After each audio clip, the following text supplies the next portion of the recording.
Well, we can definitely teach our old wolf Trevor some new tricks, because he said that airwax would probably be a little bit unimpressive. Yeah? And well, and Svenskeren wouldn't really need his backpack, but it actually caught us all off guard, to be honest. I think that's very fair, and I think I deserve to take that one right on the chin. I completely undersold Copenhagen Wolves. I completely overpraised SK, at least in this one game. It's the opening game of the splits. I said that Airwax was going to be a weak link and whatnot, and he comes out and goes massive. He had a huge impact in the game. He was all over the place. He was in every single lane.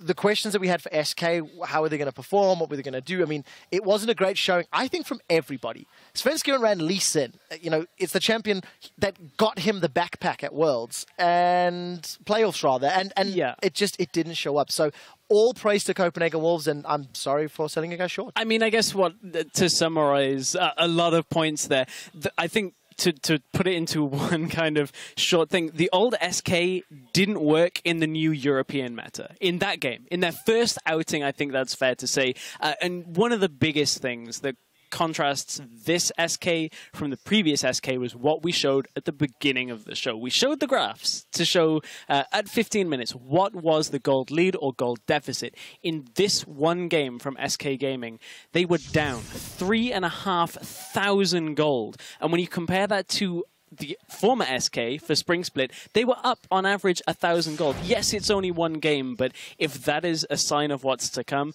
it's an incredibly different lineup and an incredibly different feel. Yeah, definitely something to work on for them. And then on the side of the Copenhagen Wolves, we were asking the question before, then Freeze, although he sets those low expectations, he must have a lot of trust in the entourage and everything there. And it does seem, kind of when we say about H2K, they're going to refine the way they play, it does seem like the Copenhagen Wolves have pulled the card of, you know what, we're going to go and try and refine what we can do and try and do it better, with Airwax now picking that Evelyn, who has been gaining popularity, and we've heard from Amazing Why, with the Azir coming out for Soren, which is actually a perfect fit. So it's nice to see those adaptations. Yeah, there was a lot that worked for Copenhagen Wolves, certainly from the picks and bans. They even first picked Eve. I mean, not a lot of teams would even think of doing that, but obviously they wanted to hide the Draven for later. We know Freeze's Draven. That's been talked about all day.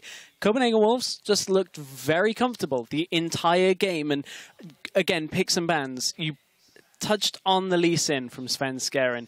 Eve gets locked in first. Sven is their answer on Lee Sin to it, and he's 0-0-0 up until 16.5 minutes. That is completely past Lee Sin's point at which you would normally pick him for. If you don't have that impact early game, if you can't control Eve in the early game, you're not going to be able to control her later on. I completely agree. One of the other things that really does stand out, Copenhagen Wolves had good pick and bans, good early game, good mid game, but the way they finish the game is better than they've done all year long. Yep. Copenhagen Wolves were notorious for dragging games out, giving opponents chances to get back in there, because they simply had no idea how to knock down the Nexus. This time around, they get the Baron fight they want, they get the Baron, they push the base in, and they cleaned house, really. And it was very impressive. It is one game, it is the opening match. You know, they've got their sea legs, SK do not.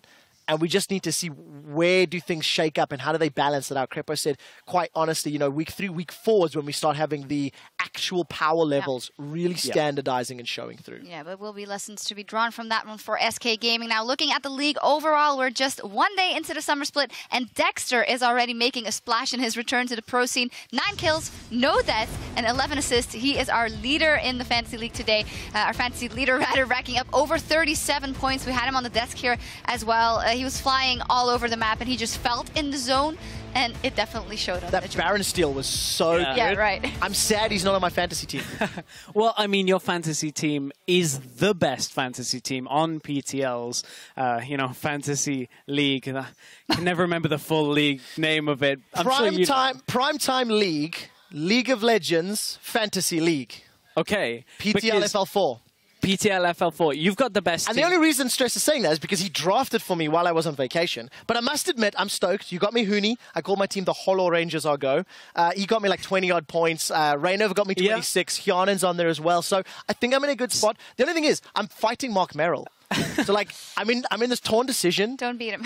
Do I throw at the end and stay employed, or do I beat him and run the risk? Yeah. But here's the thing, though, is MSI, we already proved that EU over NA. So what we had to do was, rather than send our LCS caster, we just put the challenger guys there, and we'll still beat them. We'll still beat them on the I'm going to stop you right there. You're getting into dangerous waters, young Padawan. There's still time to form a League of Legends league of your own, by the way, so get your draft on for a 2015 summer split if you haven't already. Head over to fantasy.lolesports.com for more information and to select your perfect team. Now, throughout the day, you folks at home were calling out all the action. Some big plays, but we selected this one from @CallMeMabi, right? Reckless may be back on Fnatic, but this is still the Huni show. His Gnar ults are insane. Here is your LCS big play of the day.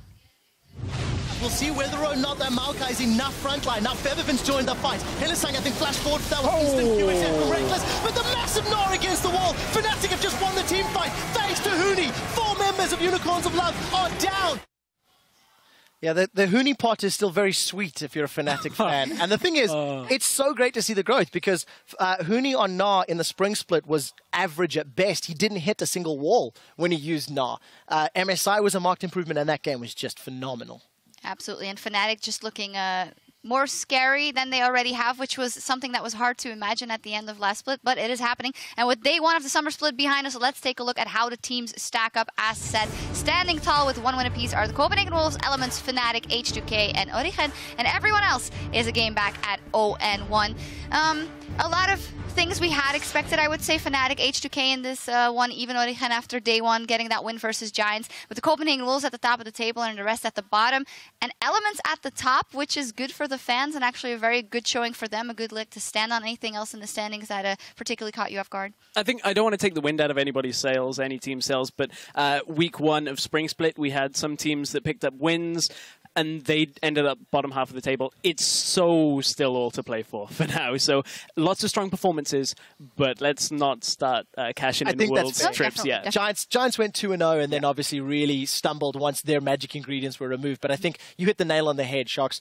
Copenhagen Wolves beating SK in the manner they did. Right. That, to me, is one of the loudest statements that we've seen all day. Yep. And they're at the top of the tables, at least for now. And those standings are bound to change tomorrow as the week continues with a clash between Origen and H2K. Then we'll have the summer split first. El Clasico as Fnatic takes on SK Gaming. And we'll wrap up the week with Elements versus the Unicorns of Love. Elements versus the Unicorns of Love. Fantastic. And El Clasico, which, well, sadly now, or actually SK Gaming really will have something to prove and really show if they want to show up in the first 2 days of LCS that they can show something. Yeah, SK are going to have to bring it. They are going to have to bring the absolute best game they've got to take on this Fnatic squad.